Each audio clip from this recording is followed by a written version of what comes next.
স্ত্রীর স্তন মুখে নিয়ে চুষা যাবে কিনা, ইসলাম কি বলে? এক নম্বর প্রশ্ন। দ্বিতীয় নম্বর প্রশ্ন, স্ত্রীর দুধ পান করা যাবে কিনা? দুধ পান করলে বিবাহ বিচ্ছেদ হবে কিনা অথবা কাফারা দিতে হবে কিনা, ইসলাম কি বলে, শরীয়ত কি বলে?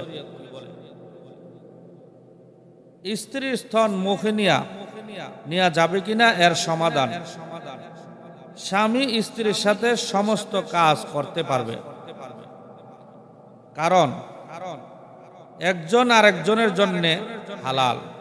স্বামী স্ত্রীর জন্য হালাল, স্ত্রী স্বামীর জন্য হালাল। তাহলে তারা উভয় যে কোনো কাজ করতে পারবে।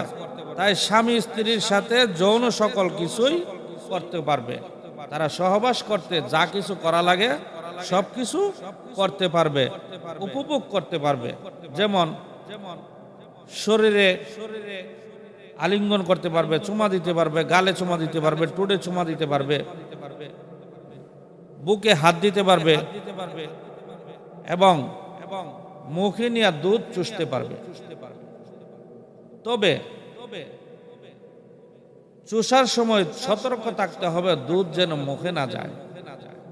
দুধ যদি মুখে যায় তাহলে স্ত্রীর বিবাহ বন্ধনে কোনো অসুবিধা হবে না। কারণ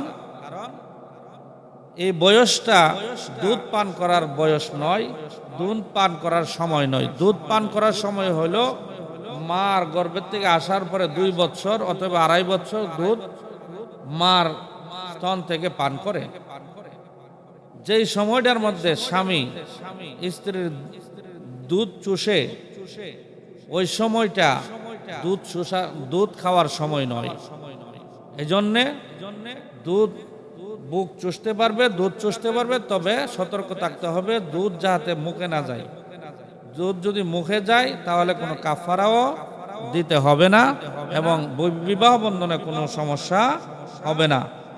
এই কথাটি ফতোয়া মাহমুদিয়া 12 নম্বর খণ্ড 311 নম্বর পৃষ্ঠার মধ্যে উল্লেখ আছে।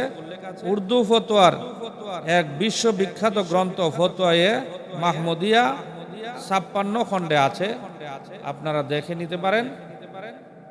আমি আশা করব আপনারা সতর্ক হয়ে যাবেন এবং নিজেরা আমল করবেন, ইসলামকে আপনাদের জীবনের মধ্যে ধরে রাখবেন।